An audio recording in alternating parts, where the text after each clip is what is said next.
Assalamualaikum warahmatullahi wabarakatuh. Selamat berjumpa kembali bersama channel kami, channel video pembelajaran bagi anak usia SD kelas 6, dan ini adalah panduan bagi orang tua peserta didik dalam membimbing anak-anaknya mengikuti pembelajaran jarak jauh yang ditugaskan oleh Bapak dan Ibu gurunya.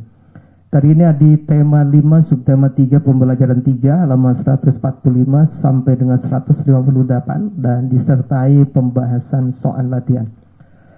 Baik, sebelum dimulai kita berdoa dulu seperti biasanya menurut agama dan keyakinan masing-masing. Kemudian setelah itu patuhi protokol kesehatan karena ini adalah masa pandemi. Yanda dan Bunda sekalian, ini tujuan pembelajaran kita kali ini, tujuan pembelajaran anak kita kali ini ada 6 tujuan pembelajaran. Di antaranya 1, dengan mendengarkan penjelasan guru, anak kita mampu menjelaskan berbagai variasi dan kombinasi ayunan tangan dan gerak birama secara tepat. Ini untuk muatan pelajaran olahraganya ya, PJOK. Nah ini untuk PJOK, jadi diserahkan nanti kepada guru PJOK masing-masing ya. Kemudian di halaman berikutnya Yanda dan Bunda disuguhkan dengan sebuah ilustrasi percakapan antara 2 orang anak ya. Apakah kamu pernah berkunjung ke tempat wirausaha yang menjual mainan? Itu pertanyaan yang anak perempuan. Apakah kamu pernah membeli mainan yang menggunakan magnet? Nah, saya pernah membeli beberapa mainan yang menggunakan magnet. Tahukah kamu bahwa kita juga bisa membuat magnet?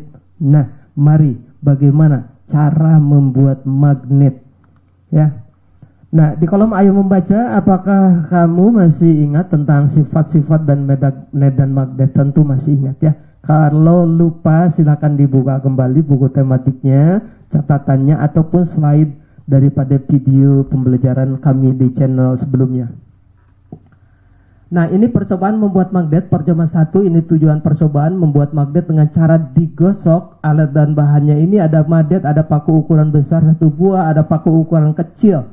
Ya, langkah-langkahnya seperti ini. Gosokkan paku besar 1 arah pada magnet sebanyak 3 kali.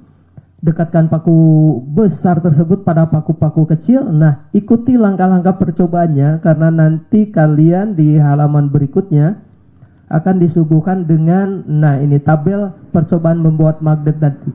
Ya, jumlah gosokan ini ada 3 kali gosokan, lalu lakukan berapa paku kecil yang menempel.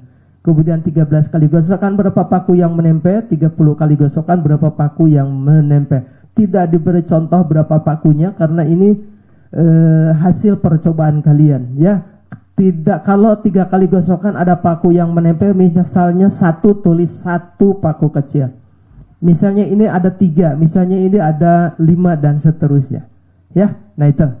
Jadi tidak diberi contoh, silakan diisi sendiri, itu mudah ya.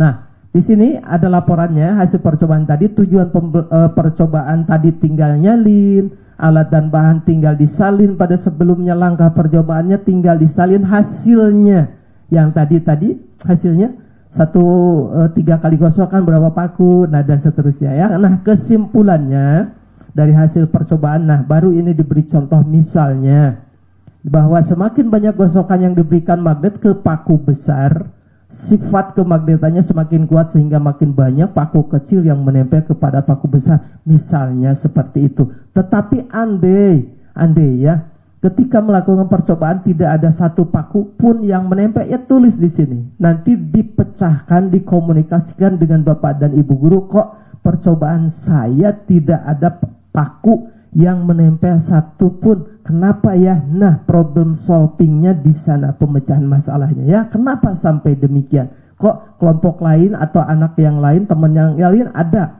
bisa melakukan itu ya. Nanti dikaji, dipecahkan masalahnya bersama-sama di grup masing-masing. Kemudian di halaman berikutnya ini masih tentang percobaan, tapi percobaan 2. Kalau tadi digosok, nah ini dililit ya. Jadi ada magnet, ada penggaris, ada paku besar, ada paku kecil. Nah, dekatkan magnet ke paku besar dengan jarak. Oh, ini belum dililit ya. Nah, ini hanya mendekatkan saja. Langkah-langkahnya seperti ini.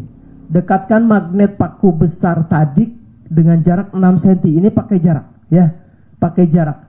Jadi ada 6 cm berapa yang menempel, 4 cm, 2 cm sampai 1 cm berapa yang menempel.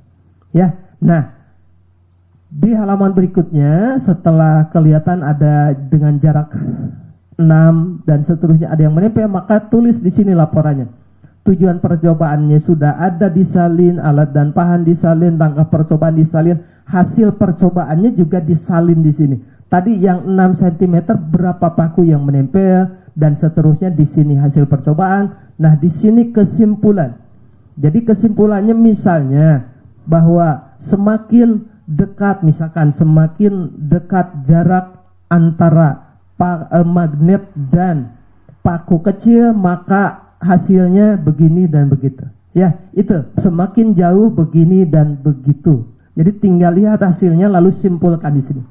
Ya, nah itu tidak diberi contoh. Kemudian selanjutnya, nah ini baru percobaan 3. Kalau 1 itu digosok, 2 pakai jarak, 3 dililit. Nah ini ya, membuat magnet dengan cara mengalirkan arus listrik ya. Iya, mengalirkan arus listrik dengan cara melilitkan kawat pada paku besar ya. Ini ya, jadi mengalirkan arus listrik ke baterai, ada kawat, ada paku besar, ada paku kecil. Lalu langkah-langkahnya seperti ini. Nah, hasil percobaannya di sini coba, bukan hasilnya. Ini baru percobaannya. Kalau 3 lilitan berapa yang menempel, 10 lilitan berapa, 20 lilitan berapa paku kecil yang menempel. Tidak diberi contoh, lihat saja hasil percobaan masing-masing. Kemudian di halaman berikutnya ini laporannya. Tujuan percobaan sudah, alat dan bahan tinggal salin, langkah percobaan tinggal salin, hasil percobaannya juga tinggal salin daripada percobaan yang tadi. Kesimpulannya misal seperti ini, bahwa semakin banyak lilitan, ingat karena ini menggunakan lilitan ya, arus listrik disalurkan melalui lilitan, bahwa sifat kemagnetan semakin kuat sehingga semakin banyak paku kecil yang menempel, misal seperti itu. Nah, kemudian di halaman berikutnya, tahukah kamu bahwa toko mainan yang ada di sekitar rumahmu punya banyak pelanggan? Nah, toko tersebut sering mengirim pesanan ke berbagai wilayah dengan menggunakan jasa kurir. Sebelum mengirim barang, toko tersebut harus mengisi formulir pengiriman barang. Ayo kita praktikan cara mengisi formulir pengiriman barang. Nah, ya. Nah, ini, ayo menulis. Apakah kamu masih ingat informasi apa saja yang perlu dicantumkan dalam mengisi formulir? Tentu masih ya, ada data pribadi. Data pribadi ada nama, alamat, RT, RW, kode pos, nomor telepon itu ya. Bapak ingatkan kembali.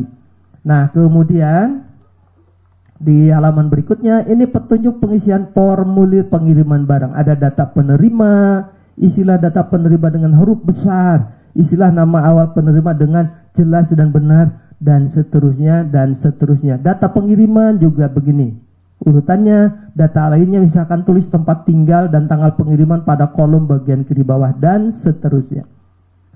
Nah, kemudian di halaman berikutnya, ayo renungkan, sebutkan ya, mana yang belum paham, mana yang kurang paham, mana yang belum mengerti, mana yang kurang mengerti. Nanti komunikasikan dengan kedua orang tua kalian. Kalau masih belum terselesaikan, maka komunikasikan dengan Bapak dan Ibu guru melalui grup masing-masing.